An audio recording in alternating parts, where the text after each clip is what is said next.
0-2 pitch, swing and a miss, struck him out.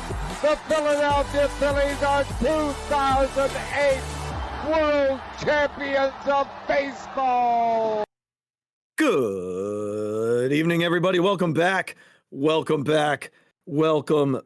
another episode of the Phixated Podcast. I am suddenly in a better mood, host Mike Azzalina, and I am joined by a guy whose only kryptonite might actually be my big brown eyes. Regzy Boo, here you are. Well, that's for damn sure in your tight little ass. But anyway. God, we are off and running here, folks. We are off and running. That and how many home runs Kyle Schwarber hits. That's what gets me going, buddy. That's what gets me going. So are you a believer in people and sports teams having a kryptonite?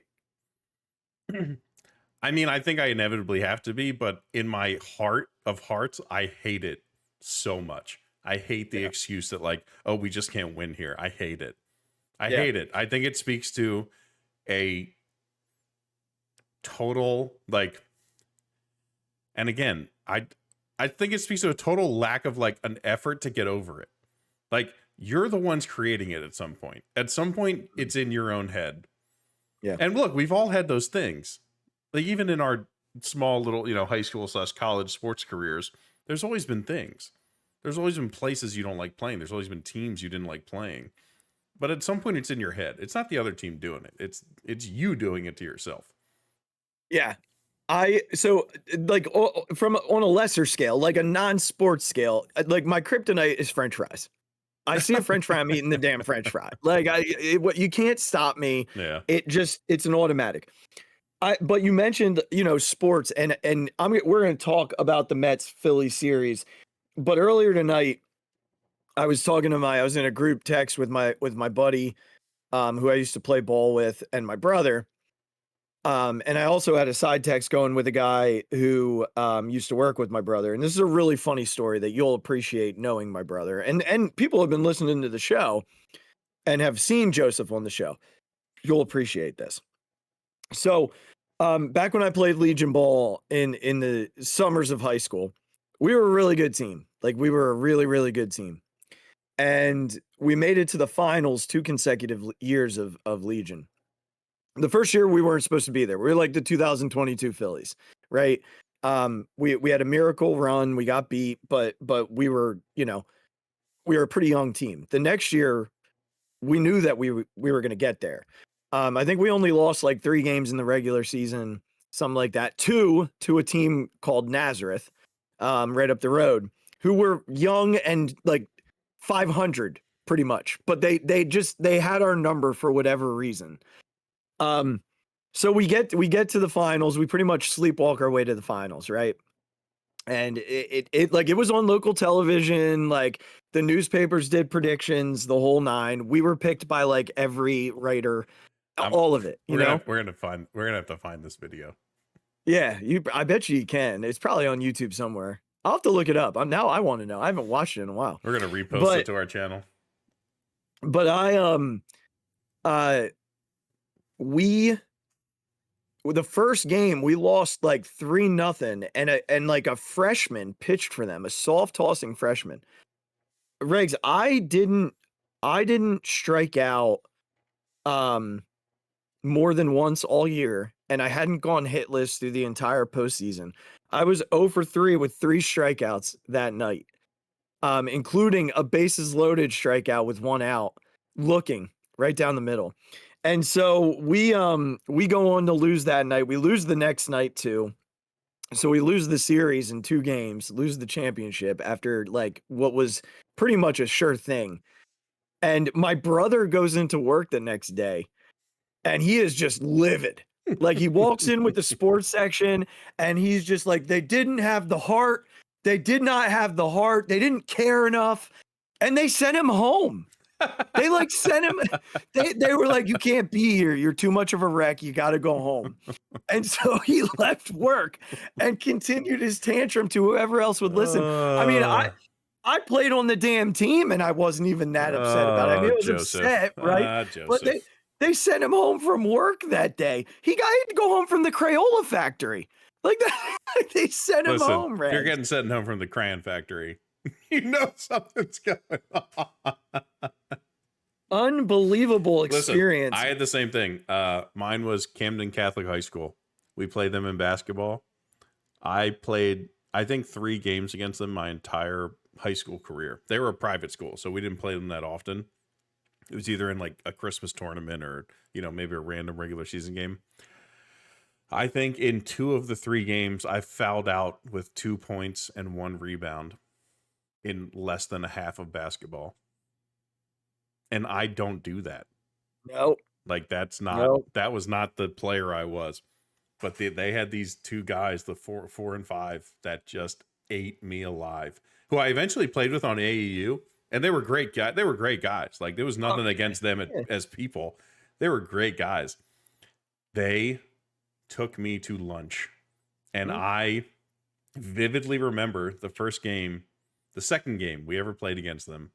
It's my senior year, and I fouled out in the second quarter of a basketball game with 0 points and 2 rebounds. And I punched the bleachers so loud that my grandfather, who came to 7 basketball games my entire career because they lived in Connecticut, I punched it so loud, he came out of the stands and stood next to the bench to look at me and be like, I saw what you did. That's how mad I was. Those guys destroyed me. Yeah. We all have a kryptonite, right? We all have a kryptonite. It's crazy. Unfortunately, those vivid memories they just live in you. Like I can still remember the 3-2 pitch that I looked at right down the middle. In no world was that kid throwing me a 3-2 breaking ball like with our 2-3 or our 3-4-5 hitters right behind me and 1 out. There was no way. And he froze me. And this was a kid, again, he was a freshman in high school. He was on my high school varsity team. I'd seen him pitch a million times. There was no way Alex Brown was throwing me a 3-2 curveball. And he threw me a 3-2 curveball and locked me on TV in front of all of my family and friends. And I was useless after that. And whenever that kind of thing happens, man, you just, it automatically sits in your head. We're going to talk about that. I remember my 5th foul. I remember it. And walking off the court to sit on the bench and how hard I punched the stands after that. It is something that lives in you, and there's a lot of me that believes that's what's happening with this Philadelphia Phillies team and the Mets, which we're going to get to here in a little bit. But we got other stuff to talk about. Speaking of those Mets, though, down 7-4 in the 7th to the Miami Marlins. For us, it is just the Mets. For them, it is just the Phillies. And that just seems to be what's happening. We'll talk more about it. But we've got a couple of things we got to get to, big guy. I did my 53-man roster prediction, and I need your input here. Because there are certain guys who are on this team now who weren't even on the periphery when we did this exercise. Yeah. So I'm not quite sure how this goes. You're going to have to help me score myself, I guess. Because I'm struggling a little bit with a few of these scenarios. I think we can figure it out. We'll figure it out. Yeah, we'll get to it. So, and it again, Elliott, man, Hughlett, we got 3 for 3. There we are. Boom, boom, boom. Okay. But it gets into the conversation right out of the gate. I said Jalen Hurts, Tanner McKee, Kyle McCord. They released Kyle McCord. He ended up back on the practice squad. They signed Sam Howell. Now, I know that technically I'm wrong, right? I know that I'm wrong. I think this is a 2 for 2. Yeah, right? This is a 2 for 2. I think McCord is on the practice squad, so you could give yourself a 3 for 3, but I feel like this is a 2 for 2. Yeah, we don't punish me for the guy who wasn't on the roster. Nope. Yeah. Okay. All right. I feel like that's fair. We can do with that. There's 2 scores, I think. There's 2 for 2 and then there's 2 for 3. That's how I think I'm going to do it. But look, I think people know this, that despite us being best friends for a very long time, I am honest with you and will call out if I feel like something is egregious. This, like, we will discuss everything else, but this is not one of those things. This is this is 2 for 2. The third one was an anomaly. It was, he's technically on the team, so you could give yourself 3 for 3 if you wanted to. Sure. Because I know in the beat writers thing, they count practice squad. So technically you're right. Technically I am. The backfield, Barkley, Shipley, Dillon, Van Sumeren was my prediction. Barkley, Shipley, Dillon, Van Sumeren all make the squad. So from that lens, 9 for 9. Pretty good job there by your boy knocking that out. We moved to the receiver room. And this is my first miss. I said they were going to keep 6. They kept 5. And I'm surprised by the number that they're only keeping 5. I know that they have guys on the practice squad. Anais Smith was a roster casualty, ended up signing in Carolina on their practice squad. I think it gives him a little more opportunity there. Yeah. But AJ Brown, Devontae Smith, Jahan Dotson, Mitchie, and everybody's camp darling, Darius Cooper. That's right. I really liked what he said the other day about, they asked him, like, what do you say to kids who are 0-star recruits? Undrafted. Unbelievable answer from him. I'm getting goosebumps even thinking about it. Just, pray, but lock in and work hard. Take the extra reps. Show up early to practice. Show up early to lifting. You could tell he's like a genuinely grateful human being who's put in the work and the effort. And I do believe that this is going to be a very interesting year for the receiver group because of AJ Brown and Devontae Smith not really getting a ton of reps in camp, and Jalen getting more comfortable with these receivers. But were you surprised they didn't keep a 6, not keep an Anais Smith? Like, did that shock you at all? I don't know if shocked is the right word, but like, I don't know if Smith did enough. Yeah. And I think this is one of those things where they keep Van Sumeren and not an Anais Smith because they think Van Sumeren can be more effective. The fullback position can just be more effective than he was as a 6th receiver. Like it's like one of those things, you just didn't go out there and win it. You know what I mean? He just didn't go out there and win it. Right. And like I said, there are guys on the practice squad if something should go awry, but only keeping 5 gives me hope that AJ will be healthy enough for Thursday night. I mean, both of them are practiced the past 2 days. He and Dickerson or he and Smith? Him and Smith, which has been a great sign. I know Dickerson's been at practice too. And Dickerson. Yeah. I just was talking about, I meant specifically the wide receivers. Yeah. From a tight end, I said 3, Goddard, Calcaterra, Granson, and Goddard, Calcaterra, Granson were they were all rostered. So good news there. Nailed that one. I don't think there's any surprises there. I do think this could be a good Dallas Goddard year. It feels like as long as he's healthy, whenever he's healthy, he's one of the better players on the field. We know what Calcaterra brings. I am a little interested to see more with Kyle Granson. I don't know much about Kyle Granson. Me neither. So I am interested to see, what he brings and if there's any pass catching ability there, if it's just more of a blocking thing. From what I've read about him, I don't know if he's that great of a blocker anyway, but we'll find out. We'll see. It's not like the third tight end has been good for the Eagles. Right. So, I feel like we can only go up from here. Offensive line, they kept 11 Regz. And so I am giving myself a yes for this, even though there's been a change, because the initial 53, I did have one of these guys correct. So Mailata, Dickerson, Jurgenstein, Lane, all correct. Brett Toth, correct. Matt Pryor, correct. Drew Kendall, correct. Trevor Keegan did make the roster initially and then was released to make room for Lampkin, the kid from the Rams. The Rams, yep. So he was added. The ones that I'll say that I missed, Cam Williams, who I was very high on, right? He's now on board. And Fred Johnson, who wasn't on the roster. Yeah. But we're very grateful that they brought him back, because our concern on the show last week was, I don't know who the swing tackle is. Right. There was not one. I don't think it's a concern of like, who is it? The plain and simple was there was not one on this team that you could feel confident about. And what we discussed was this team typically went almost 1 to 7 on the offensive line of guys you could at least trust.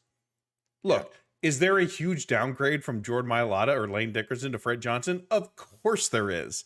Those guys are on the starters that we have at that position are two of the best to ever do it. We're not debating that fact, but there is a large difference between what Fred Johnson is capable of as a swing tackle on this team compared to what we had on the roster beforehand. Yeah. So I think that's the difference.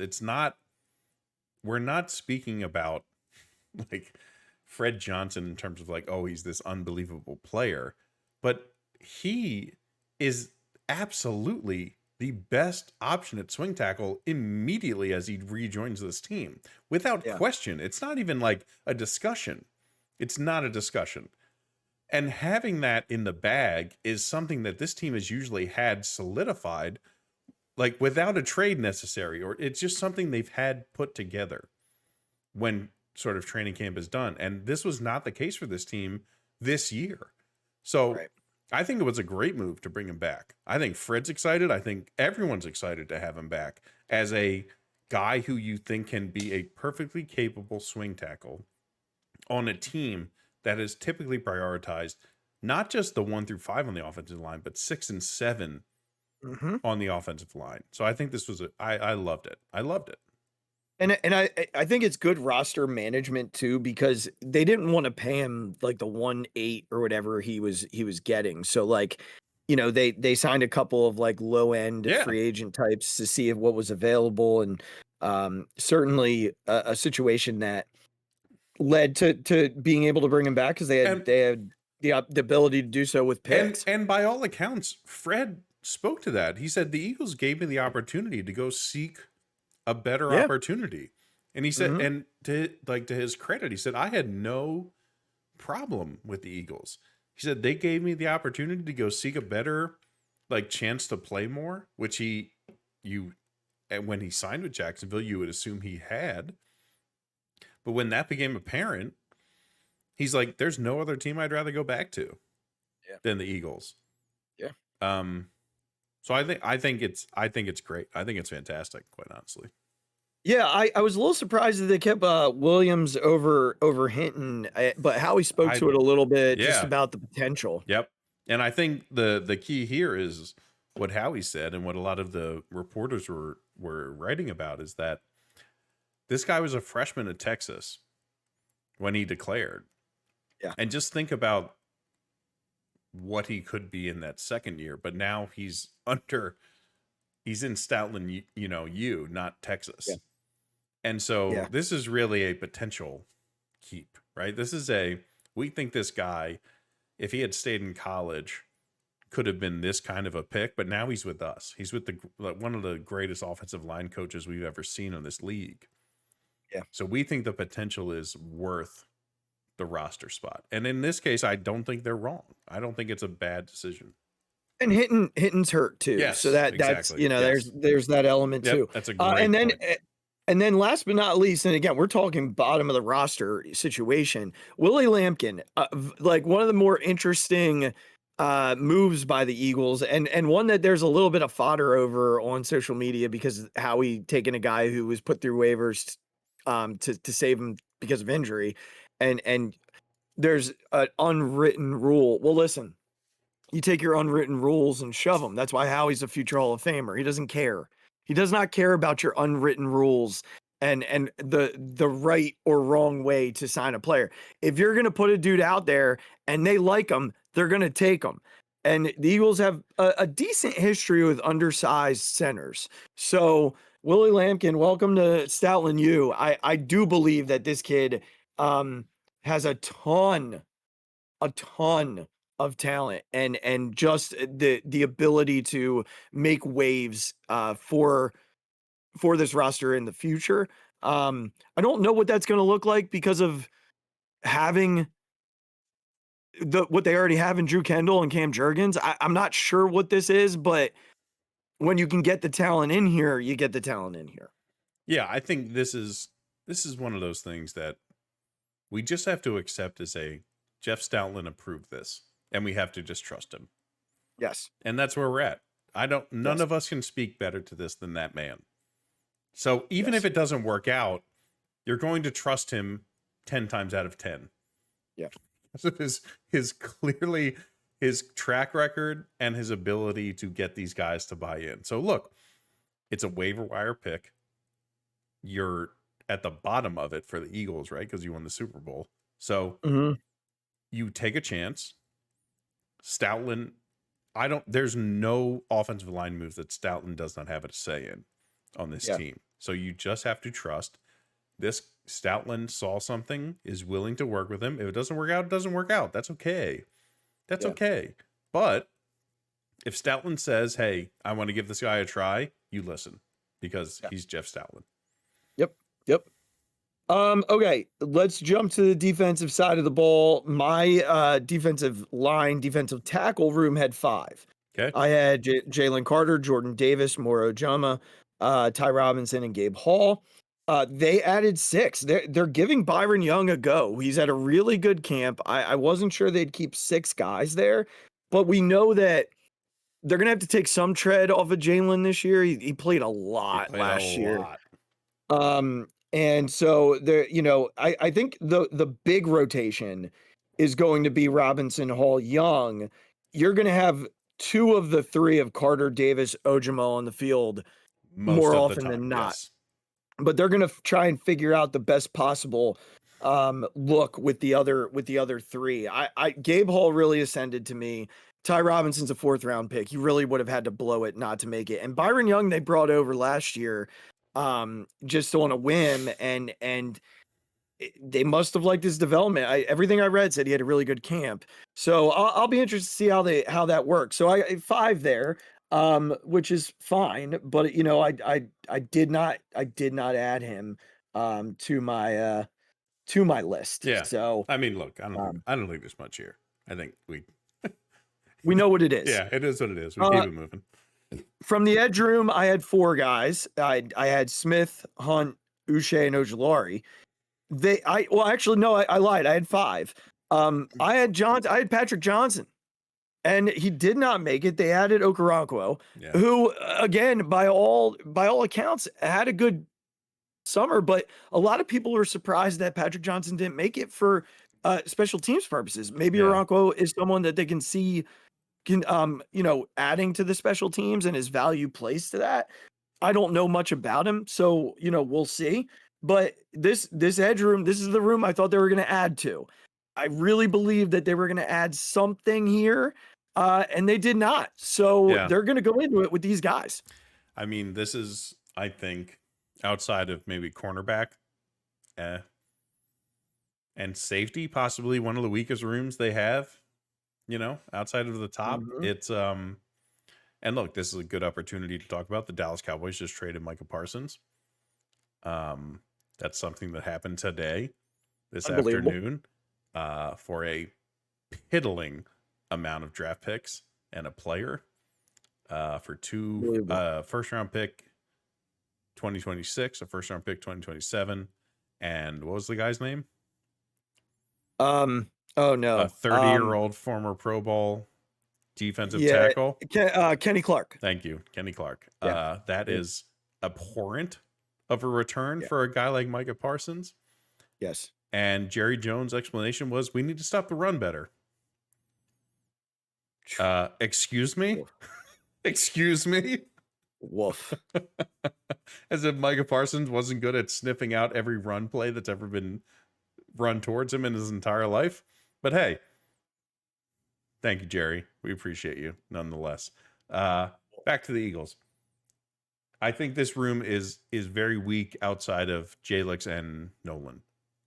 And it's very rare for the Eagles, as we talked about with the offensive line and the 6 through 7. It's very rare to see the Eagles have not a lot of depth here. It's a rare thing to see the Eagles not have a lot of depth here. I think their top end is very good. It's not like best in the league, but I certainly think it's acceptable. Yeah. If one of these guys gets hurt, it's going to be really rough. And with how the secondary is, with how CB2 is, with how safety is, they don't have that sure thing on the back end to like give the pass rush a little leeway here. It's not the same as last year when you got Slay and Q locking down guys and Reed and CJ out there at safety.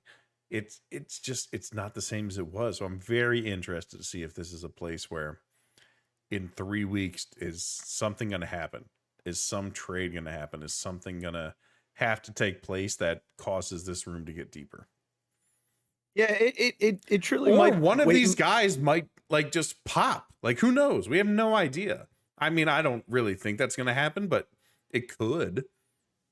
It might wait until the deadline. It might. Like, you're absolutely right. It might wait until the deadline. I don't know, what's going to be out there edge rusher wise early on in the year, but they're going to try and stay the course with the 4 or 5 of these guys. I think we're going to mostly see a rotation of Hunt, Smith, Uche, Ojulari. We're also going to see a lot of blitzing from Bond and Campbell.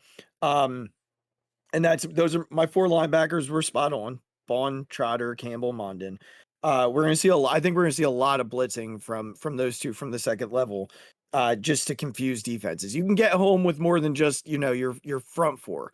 And that's something I think we're going to see a lot more this year. They did try it a bunch early in last year when they would send Nakobe on missile blitzes and things like that. Yeah. So I do believe we're going to see a lot more of that. I think we'll see blitzing from different sides, or not blitzing necessarily, but 4-man rushes that just come from different angles. So did get the 4 linebackers correct. I don't think there's much to talk about there. Not a lot of surprises there. I would be curious if Nakobe were healthy, if the Eagles ended up with both Campbell and Mondin in this draft, and if they did, would they have kept 5 off-ball linebackers? I think they would have tried to put Mondin on the practice squad. Yeah, it's an answer we'll never know, but it is nice that they have 4 guys that they really believe in from an athletic. Well, 3 that I think they believe athletically, and the 4th who's just got instincts out the wazoo with Jeremiah Trotter. Yeah. So that'll be fun to watch. Cornerback room, I got it right. I was really going back and forth on Adoree when we recorded, but ended up going with him. So the corner room is Q, Coop, Adoree, Jacorian Bennett. Keely Ringo ended up making it, and Mac McWilliams. A lot of questions, Regz, about whether or not Coop would end up playing more outside. I don't believe that's going to happen unless Mac McWilliams really excels inside, but I don't see it happening. I'm with you. I just don't think that's the smart way to use him. I think this guy has such an ability in the slot to essentially be a 3rd linebacker. And with the coverage ability, he does not, people talk about, he was an outside linebacker, an outside corner at Iowa. That's great. Coop is not fast enough to cover true outside wide receivers. He's not. He doesn't have it. He's look, as 2 white guys talking right now, he's a white guy. He doesn't have the he's a supreme athlete, but he just doesn't have it on the outside. The nickel corner is his sweet spot, and where he adds so much value. It's almost like war in baseball. His wins above replacement at nickel is unreal. His wins above replacement at outside corner would not be the same. It's just not the same comparison. So I get it, in base, you're moving him to safety, blah, blah, blah. His immense value is as the nickel. A guy who can just be anywhere and in the zone coverage, covering everything. I say this to think that I don't think Vic has no intentions of using him as like a CB2. I don't think that's on the table whatsoever. Yeah. So I'm happy that the Eagles see it that way, I think, but it leaves CB2 up in the air. And you had this thing in Quinn in Quinion and Slay, like we're just going to leave these dudes on an island, and you don't have that this year. You don't have it. You don't have that ability to do that yet. I will say we are where every other team in the NFL is essentially at cornerback 2 now. You know, there's just no teams that have two dudes. Yeah, it's a great point. What I will say is I would prefer it to be Ja'Cory Bennett at cornerback 2 to start the year, and my reason for that is we know what Adoree Jackson is, right? I don't know that, like, the upside is he's flat, like he is what he is. The upside in Bennett to me is much more palpable and much more intriguing. I would like to see. It felt like in the preseason when he was on the field, he was always in tight coverage, like he was draping guys, but they were making plays, and that's fine with me as long as it's not they're catching balls downfield. And you're not game planning, you're not scheming, you're just out there to get your reps. So for me, I'm really hoping it's Bennett, but it could end up being Jackson until Bennett gets a little more comfortable in the defense. And I guess you can deal with a veteran who is going to get the job done. I mean, at the very least, he's played in the NFL a lot. Yeah. And look, for all we think about Keely and his ability and his skill set and his traits, like, he hasn't played in the NFL a ton. And when he has, it hasn't been very good. So as much as we want to project that he can be this guy, like, he hasn't proven it. And look, Bennett is what he is. He's a mediocre to fine CB2. But if that's what you have to just go as a baseline, then it might just be what you have to do until you maybe can figure something else out. Right. So we'll keep an eye on. I think he's just there for depth at this point, but we'll keep an eye on what goes on at CB2 as we get to Thursday. Yeah. All right, and then the safety room. McCollum initially made the roster and then was taken off. Blankenship, Makuba, Brown, and old friend, Mr. Marcus Epps, back on the roster. Squad. Yeah, no, he's on the team. Epps is on the team. Oh, I thought he made practice squad. No. He's on the roster. Oh, well, there you go. Yeah. I don't think they're only carrying 3 safeties. I'm pretty sure I saw he's on the roster. I'm going to double check now. Very interesting. Safety. Actually, I don't see him here, so I might be wrong. I think he only made the practice squad. All right, I apologize. I was incorrect. I don't see him here. Okay. Well, they'll probably elevate him, though, because I think that's only 52. But anyway, neither here nor there. Looks like I landed at 50 with McCollum making it with McCord essentially. Like it somewhere between like 48 and 50 is where I landed. I'm giving you 50. Okay. It's so confusing when they drop guys who they added and then they bring new guys on. It's like executive decision. You got 50, buddy. Good for you so much, man. Good for you. Let's hope I'm as good at that with my predictions as I was with that.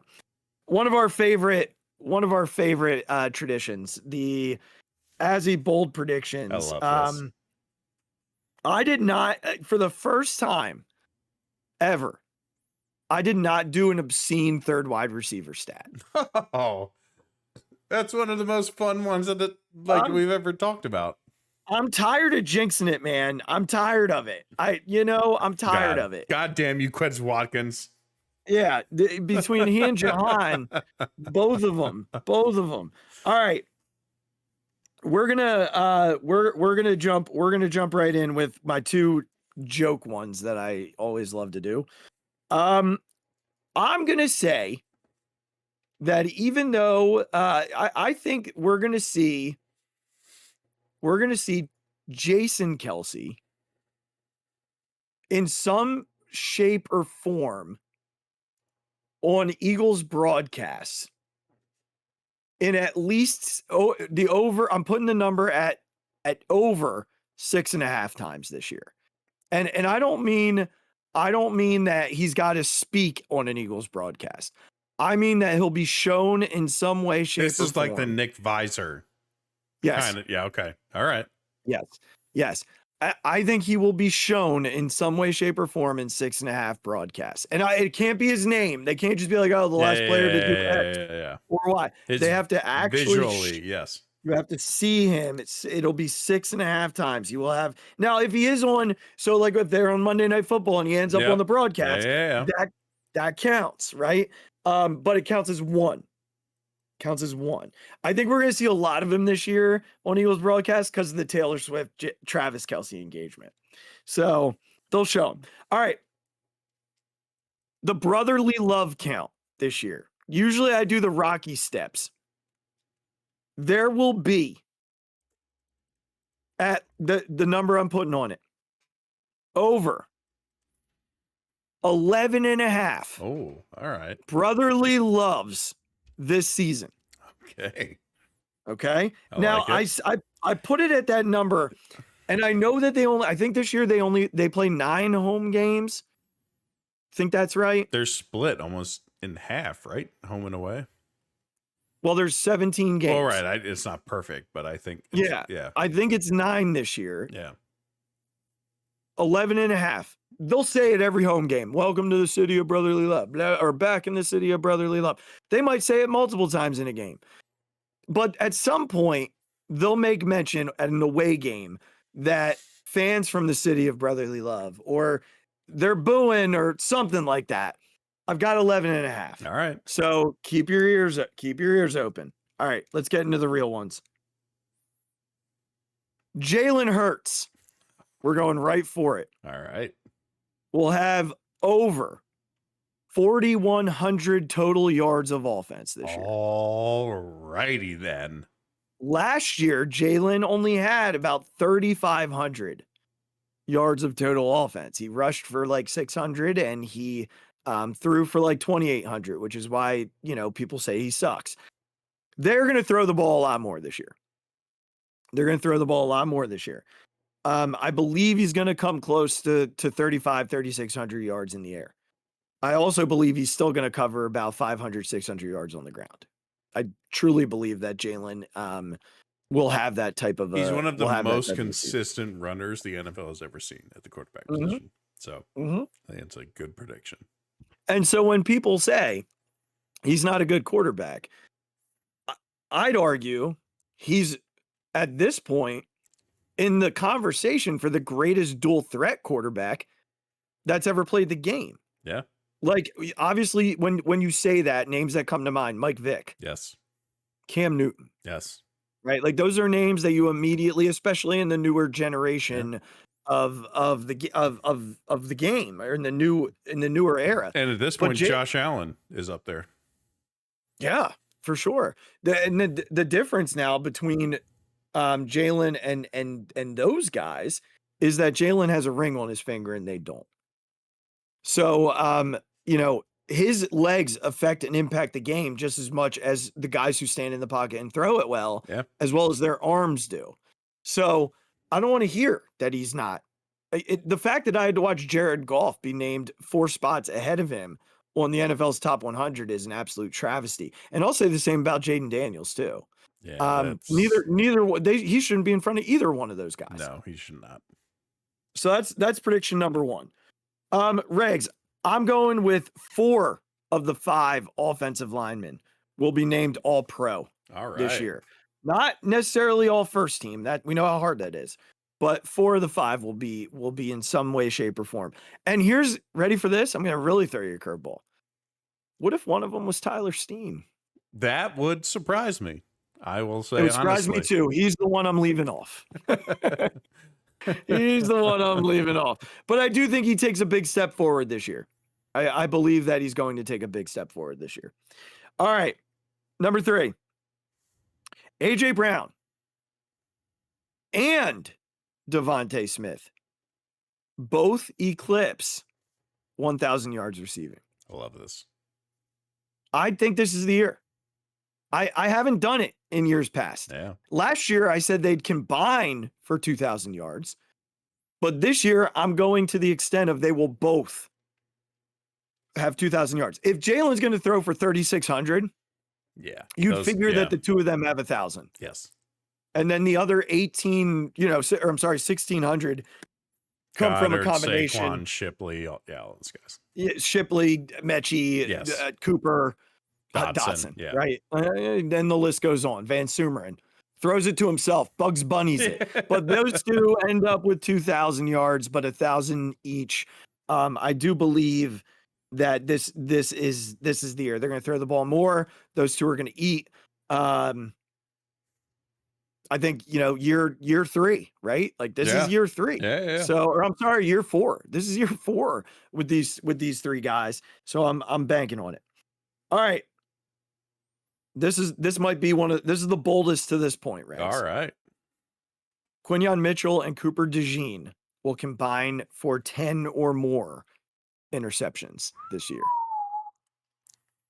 This is a big one. Cute, like, listen, I love Quinyon Mitchell. He might have worse hands than I do. But it's been something they've been working on. He's been in the lab. Your boy can catch the ball, which you've seen it. Don't lie to the people. You've seen it. No, I know. You've got soft hands. Baby bear paws. Your boy can catch the ball. Quinyon, I know. Not so much. He has been working on it. You're absolutely right. You're absolutely right. And I think that thing that Slay said was legit, and what he talked to Q about all the time. Like, dude, you want to be a legit cornerback in this league? You got to get your hands right. You got to figure this out. And they said that it was more so tracking the ball for him. Yeah. And so that's what he's been working on, tracking the football, and hopefully that's the case. I think, last year they just played sides. Yeah. And that was sort of the idea behind what they were doing. They were just going to play sides. This year he is going to follow. He's not going to follow every week. That's not what they're going to do. They're not going to do that every week. I think with someone like the Cowboys, where CeeDee Lamb is number 1, he moves in and out inside the slot. They don't have to follow CD because Coop can play in the slot against him. And then when you get to a team that more so has that true number 1, like the Giants, with no real threat at number 2, then he's following someone like Malik Neighbors. He's following someone like Terry McLaurin, because I think they believe that Debo playing in the slot and running around is someone that Coop can cover. So Quinyon's going to get his shots this year. He's going to get his shots. He's going to have his opportunities. So I do believe that when the time comes, 10 interceptions seems very, very real and very, very fair based on what his usage is going to look like. I think if it's 10 between the two of these guys, we've had an unbelievable season. Honestly, I think if they get to that double-digit number between the two of them, this defense has exceeded expectations, quite honestly. Yeah, for sure. For sure. And we would love that. All right. Saquon Barkley. 1,600 yards this year is what I got. It's what I got. I think the 2,000. I saw some predictions that have him back at 2,000. I don't think he's going to get that many opportunities. I think they're going to throw to get to him to run to break it late in games, and lean on him to pour out clock and things like that. But they're going to take some tread off of him this year, I think, or I should say some weight off of him. Yeah. All right. Jalen Carter. This is a twofold. I get half a point for each. All pro. I think it's time. Okay. Top 3 defensive player of the year. All right. Not winning it, but top 3 defensive player of the year. It's hard for a defensive tackle. It's very hard. It's hard. But I do think he's going to game wreck even more this year. Someone was saying that at camp, he's only going 60% and still destroying everybody because he knows what he can do and when he can do it. Look at what he did in that Rams game in the playoffs. Yeah. When the team needed him most, he just destroyed the game. And he had played 80% of the snaps. And he knows that they're going to give him his money after this year. Yep. So, he's going to want to earn that coin. And I do think that this is going to be a big year for Jalen Carter. While we're on the JCs, Mr. Campbell, All right. Defensive Rookie of the Year. All righty then. Defensive Rookie of the Year. Dude, this kid is a hoss. Like everything coming out of camp is just how unbelievably long and athletic he is. And playing next to Zach Bond is only going to make him better. I think he's probably going to be up in terms of numbers of sacks on this roster. I think across the league, he's going to be, in that tier, that second tier of sack numbers. I think he's going to get his hands on a ton of footballs this year. He's going to have a ton of tackles because he can go sideline to sideline. Defensive Rookie of the Year, Jod Campbell. That would mean this defense is disgusting. Yes. Like just flat out disgusting. Yes. All right. Making it even more disgusting, sticking on the defense. Mora Ojima. Yeah. Outperforms Milton Williams. Mora Ojima outperforms Milton. I think Williams. This one has a really good chance. Dude. Yeah. Like all seriously. Of the stuff about Mora is been just so good this summer. And it wasn't just Eagles players saying it. The Browns players during joint practice, we're all saying like he's a burden. Yeah, he's an absolute burden. He's a load to block. Yep. He's huge, and he made an impact in the Super Bowl in multiple plays that no one even remembered. Absolutely, that run stuff he had enormous. Like his ability to play the run was crazy. He rushed guys, even though he didn't get the sack. Like it led to a sack. Some of his rushes like led to somebody else getting a sack. Like, yeah, it was fantastic. Super athletic. So, okay, we're down to the last two, and then we're moving sports. All right. For the first time in 21 years, there will be a repeat division champion. I just don't see. After today, the Cowboys might not reach their over of 7.5. Yeah. I think the Giants are going to be improved because I believe their defensive line is incredible. Offensively, they don't have enough. Yeah.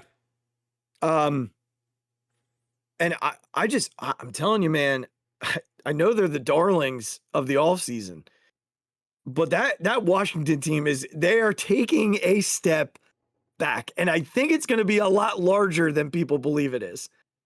I don't see it, Regz.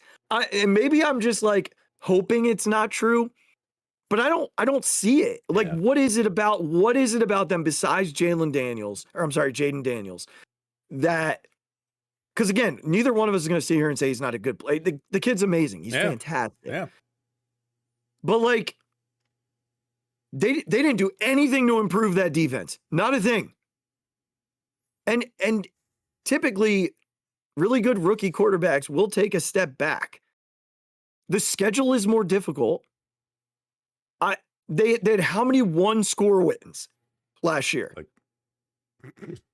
8. I don't know how they're going to stop anyone. Yeah. That defense is just not good. Yeah. So I actually think I think the Eagles might be the only team in the NFC East to make the playoffs. Because I can see the Niners and the Rams both coming out of the West. Yeah. And I that North is like still very, very good. Like the Lions are really good. Yeah. Vikings. The Packers got a lot better today.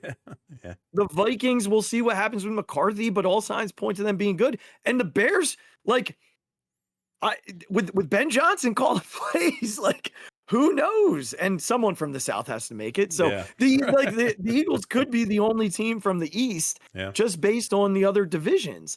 So we'll see what happens.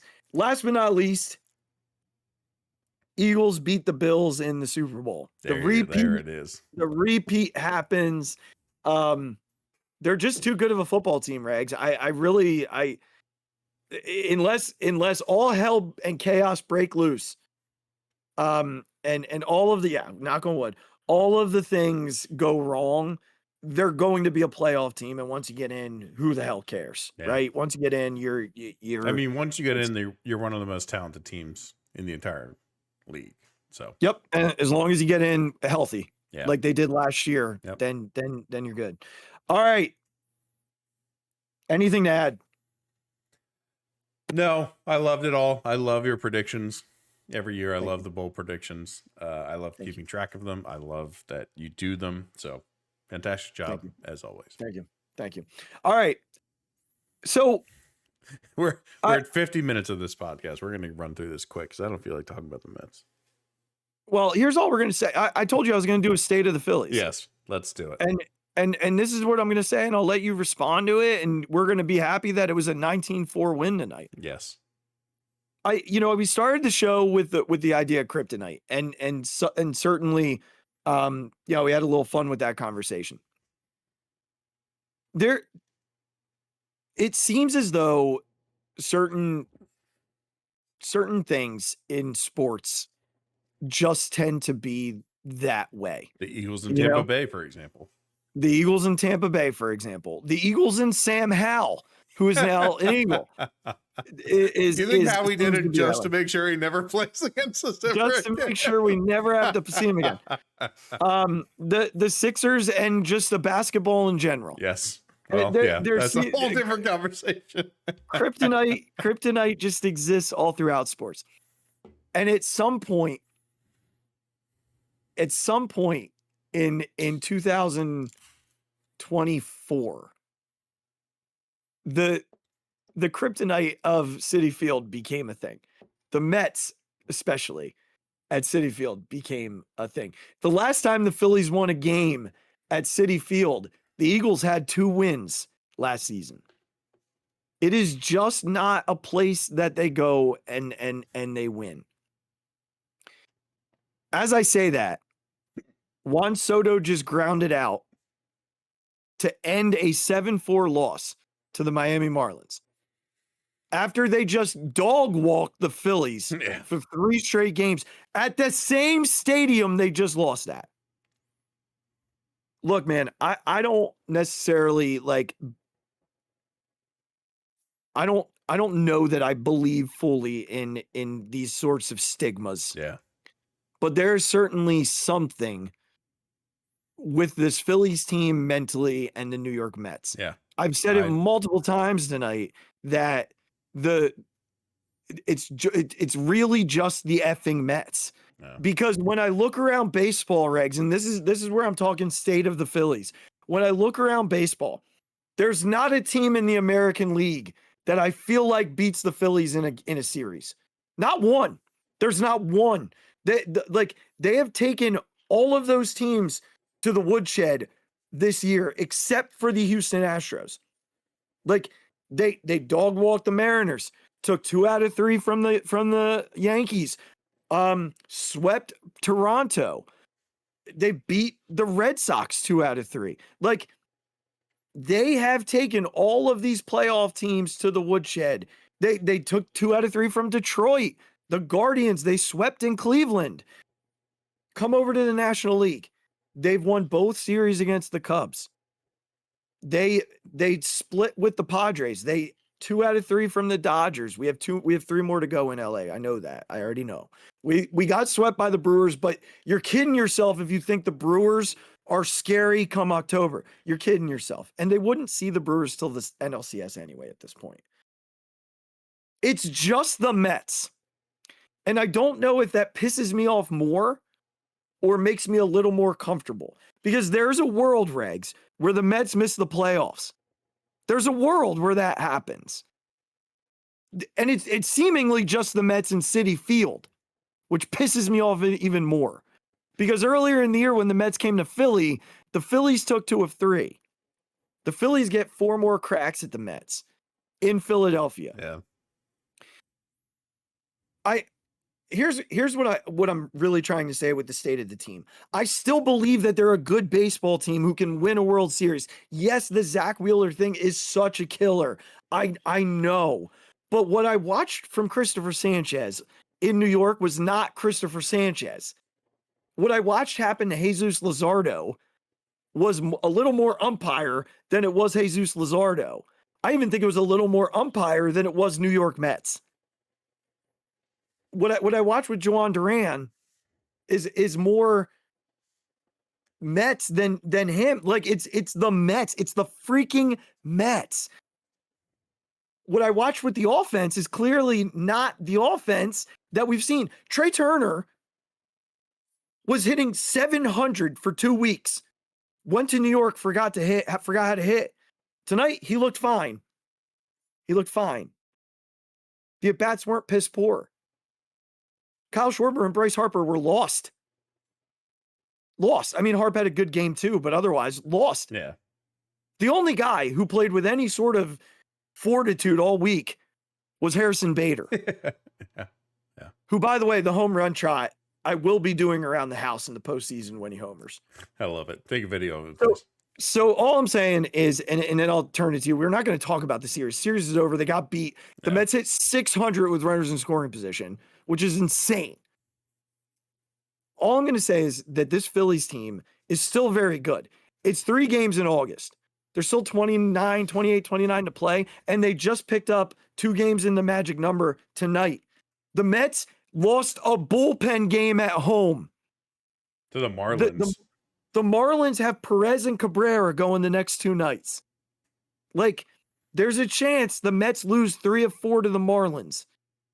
If the Phillies take care of business, they're right back to where they were at the beginning of the week, and no one cares outside of, oh my God, they can't beat the Mets. They might not have to deal with the Mets in the postseason, and if they do, we worry about it then. But for right now, the Phillies came out tonight, and I didn't think that they could get my goodwill back, but they're almost there. They put up 19 runs tonight and put a stamp on this fact that we're not worried about what just happened. We know we're a good baseball team. Yeah, I'm still worried because I hate the attitude that this team takes into Citi Field. I don't understand it. I don't know why. I don't know what happens when they make the bus trip up there. It's frightening. It's scary to my hopes of this core winning a World Series for my beloved baseball team. Like, look, does tonight help? Of course it does. But those 3 games are like, they stick in your soul. They don't just go, they don't just go away. They stick in your soul, especially with how it ended last year against this team. So I love that they came out tonight and did what they did. I think it's absolutely what was needed, especially after that Aaron Nola first inning. I text you. I said, if they go down 1-2-3 in this inning, it's over. Like, this game is over. And luckily Kyle did what he does, and JT did what he's been hot. Again, Kyle, terrible in Citi Field. JT, terrible in Citi Field. Bryce, terrible in Citi Field. All these guys have been as hot as ever. I need them to get over it in the worst way, but this win tonight went a long way to helping us realize that, look, it's a good baseball team, and they have to just get over whatever it is in their minds about this Citi Field stuff. They have to. Like, it just can't. The Mets team is not good. It's not as good as it was last year. It's not the same grimace OMG BS. God, I fucking hate that stupid grimace and OMG shit. It's so stupid. You weren't a good baseball team. You got on some stupid run because of some dumb BS. And now you think that, like, this is how it is. Like, no, you're a bad baseball team. You're bad. And I'm tired of my Phillies losing to them at that stupid stadium. This is Rob Thompson after the game tonight said this was a huge character win.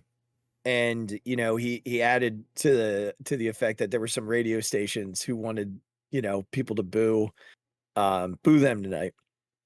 I do believe this was a huge character win. You know, my concern coming into tonight is exactly what the first inning was, that they were going to turtle up and lose immediately at home. I tip my cap to Aaron Nola, who, he gave up 3 and then settled in and was able to get them through 6. I even said at one point, I was like, too big of a lead for Aaron. This is too big of a lead. Yeah, too big. Shorten the lead, please. This is too big of a lead. But credit him for being able to come out and get the job done tonight, for the offense to get the job done tonight, for a bunch of guys to kind of break out of it a little bit, and hopefully they can tack on and build on some of this momentum and take 3 out of 4 this weekend. It's hard to sweep before. It's very hard to sweep before game series. They have to face Chris Sale on Saturday. So, win the first 2 and worry about the rest come Saturday, Sunday. But get tomorrow. You took care of business tonight. Take care of it again tomorrow. Like, the Braves are, there's a bunch of guys on that team that don't care at this point. Yeah. Like, there was no pride on that field tonight. Once they went down, like, some of those at bats were just brutal. Yeah. They were brutal. So I need the Phillies to kind of take advantage a little bit of this is your last time playing the Braves. And then you got to deal with that pesky Marlins team, 6 times down the stretch here. 6 or 7. So, you still have some tough series left with the Brewers. You got a tough series left with the Dodgers. It's not going to be you got to go to Arizona. Yeah. It's not going to be an easy September. It's going to be a little bit of a grind. So winning these games here against Atlanta is important. Yep. Because right after this, you go to Milwaukee. Yep. And they whooped your butt in May. Yep. So, you can go in there and get a little bit of revenge, or, let's see. Let's see, because that's going to be your next test. That might be where you get the rest of your goodwill, where you earn it back, because that's a team you're still chasing. You can catch them. That you're 5 games behind them. That's it. And we saw how quickly 5 games can disappear, because they were down 5 games to the Mets, and before you knew it, they were up 7. So there's a world where if you go into Milwaukee and take care of business there, that you have a shot to catch them down the stretch and be the number 1 overall seed. And we'd all feel pretty darn good about that. Yeah.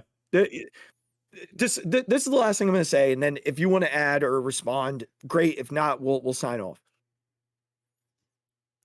The Phillies, after tonight, I believe they are 23-14 since the break. It's something of that ilk. They're in that ballpark, somewhere around 10 games over 500 since the break.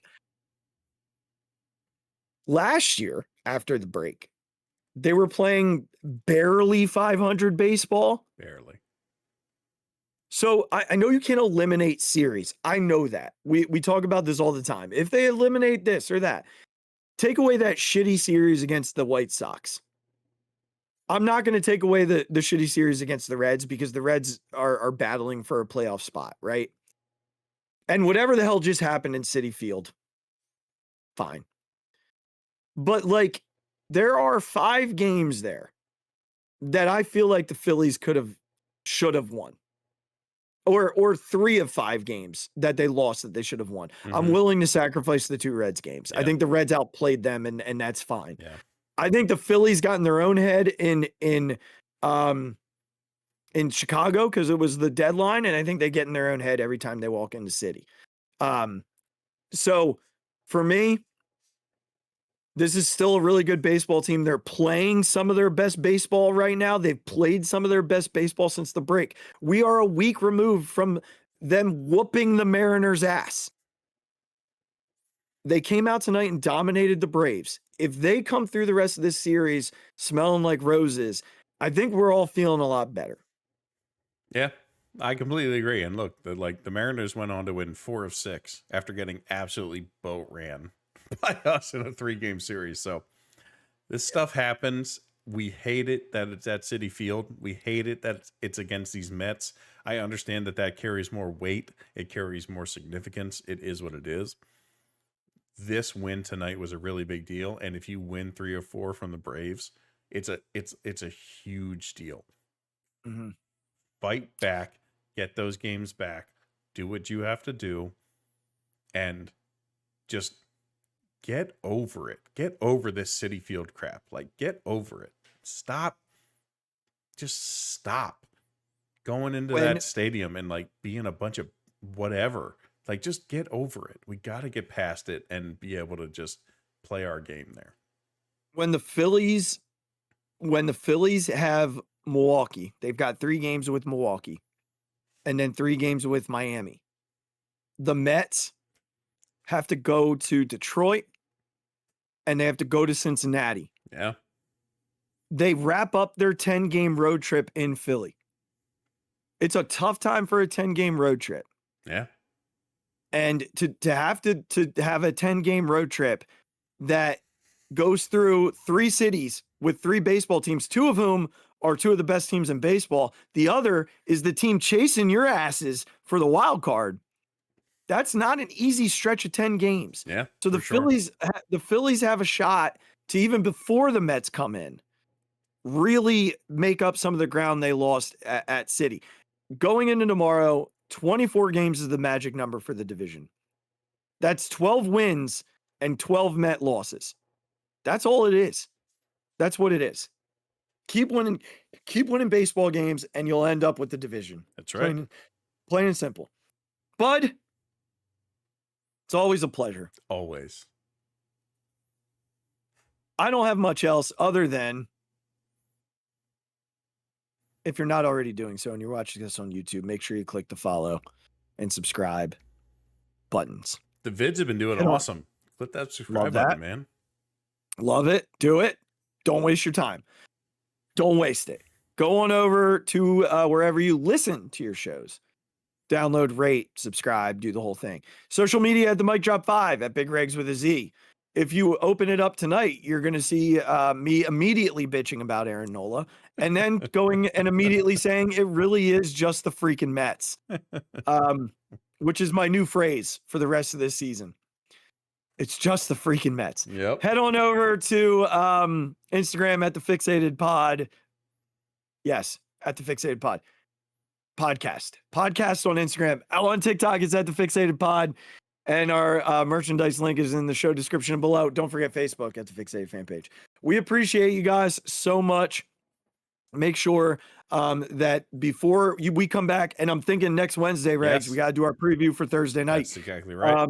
We'll be back next Wednesday. So before then, be kind to yourselves, be kind to one another. Tell someone you love them. And Phils, let's finish the weekend strong.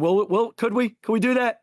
Kick the Braves' ass. Oh my God! Deep to right field, way up there and way out of here. The Philadelphia Eagles are Super Bowl champions. Eagles fans everywhere, this is for you. The 0-2 pitch, swing and a miss, struck him out. The Philadelphia Phillies are 2008 World Champions of Baseball.